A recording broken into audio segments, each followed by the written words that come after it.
Pasukan pendudukan Israel tewas disergap Brigade Al-Qassam di dalam sebuah rumah. Mirisnya, mereka diserang menggunakan senjata ditinggalkan tentara Israel sendiri. Brigade Al-Qassam membenarkan bahwa pasukan pendudukan Israel ditempatkan dalam penyergapan yang dipersiapkan sebelumnya. Saat itu IDF baru kembali dari garis pertempuran di pusat kamp Jabalia di Gaza Utara. Dikutip dari Al-Mayadin, say militer Hamas lalu menyergap pasukan Israel di dalam sebuah rumah. Mereka menyerang menggunakan alat peledak rakitan dan ranjau T6 yang ditinggalkan oleh pendudukan.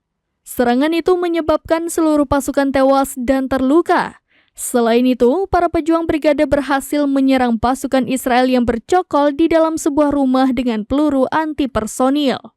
Insiden ini terjadi di sekitar universitas yang terletak di bagian selatan Sabra. Di area yang sama, Al-Qassam menargetkan bulldozer D9 Israel dengan muatan tandem.